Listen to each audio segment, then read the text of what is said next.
Praise the lord. దేవునికి మహిమ కలుగును గాక. ప్రతిరోజు క్రమం తప్పక వాగ్దానాన్ని వీక్షిస్తున్న ప్రతి ఒక్కరికి యేసయ్య నామంలో ప్రత్యేక వందనములు. సబ్స్క్రైబ్ చేసుకొని అనేక మందికి షేర్ చేసి దేవుని మాటల ద్వారా బలపరచండి. ఈ దినమునకై ఏర్పాటు చేయబడిన దేవుని వాగ్దానము లూకా సువార్త 15వ అధ్యాయము 20వ వచనము. వాడింకా దూరముగా ఉన్నప్పుడు తండ్రి వానిని చూచి కనికరపడి పరుగెత్తి వాని మెడ మీద పడి ముద్దు పెట్టుకొనెను. And he arose and came to his father.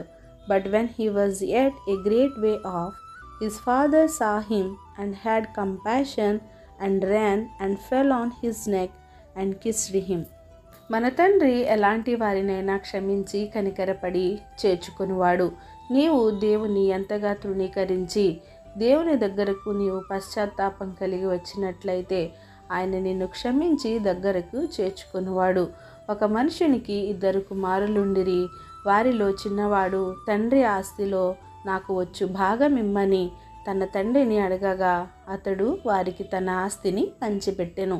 చిన్న కుమారుడు తన ఆస్తిని దుర్వ్యాపారం వలన పాడు చేసి డబ్బు అంతయు ఖర్చు చేసిన తరువాత ఆ దేశమందు గొప్ప కరువు రాగా వాడు ఇబ్బంది పడసాగి వెళ్ళి ఆ దేశస్థులలో ఒకని యొద్ద పందుల మేపుటకు పొలమునకు వెళ్ళి పందులు తిను పొట్టుతో తన కడుపును నింపుకొన ఆశపడెను. గాని ఎవడును వానికేమీ ఇయ్యలేదు. అతనికి బుద్ధి వచ్చి నా తండ్రి యొద్ద ఎంతోమంది కూలివాండ్రకు అన్నము సమృద్ధిగా ఉన్నది, నేనైతే ఇక్కడ ఆకలికి చచ్చిపోవచ్చున్నాను అని తన తండ్రి యొద్దకు తిరిగి వచ్చెను.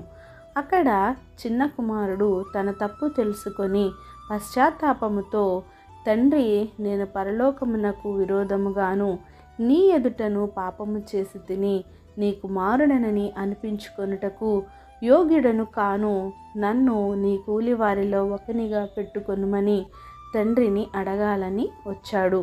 కానీ వాడింకా దూరముగా ఉన్నప్పుడు తండ్రి వానిని చూచి కనికరపడి పరిగెత్తి వాని మెడ మీద పడి ముద్దు పెట్టుకొని ప్రశస్త వస్త్రములు తొడిగించి ఉంగరము పెట్టి పాదములకు చెప్పులను తొడిగించి క్రొవ్విన దూడను తెచ్చి వధించి తిని సంతోషపడుదుమని తన తోటి వారితో సంతోషపడసాగెను.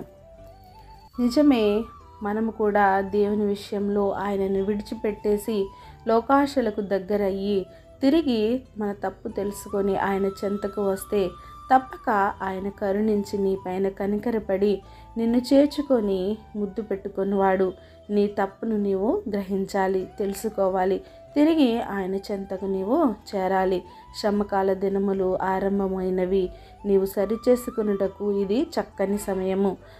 దారి తొలగి ఉంటే తప్పక నీవు దేవుని దగ్గరకు చేరి ఆయనకు మరింత దగ్గర కావాలిగాక. ఆమేన్. చిన్ని ప్రార్థన. మమ్మల్ని అతిమికిలిగా ప్రేమించిన మా ప్రియ పరలోకపు తండ్రి, మీరు ఇచ్చిన వాగ్దానంకే వందనాలు దేవా. ఎవరైతే ఈ వాక్యాన్ని విన్నారో విన్న వాక్య ప్రకారం వారి జీవితాలను సరిచేసుకునే జీవితాన్ని అందరికీ దయచేయండి దేవా. ఎవరైతే పశ్చాత్తాపం కలిగి నీ చెంతకు చేరతారో వారిని క్షమించి ఆదరించే దేవుడు తండ్రి. ప్రార్థన ఆస్తుకొని ప్రతి ఒక్క బిడ్డని సమయంలో జ్ఞాపకం చేసుకోండి. దినేష్ బాబుకి మంచి ఆరోగ్యం దయచేయండి. రాజేంద్ర గారికి ఉన్న ప్రతి అప్పుల సమస్య నుంచి ఆయన విడిపించండి. జగదీష్ గారి పోలీస్ ప్రాబ్లమ్స్ నుంచి విడిపించండి. స్వరూప గారి 2 కుమారులను ఒక ఉన్నత స్థానంలో ఉంచండి. చక్రవర్తి గారి ఉద్యోగం అప్పుల విషయంలో గొప్ప కార్యమును జరిగించండి. వెంకటేశ్వరమ్మ గారి కుటుంబాన్ని కట్టండి.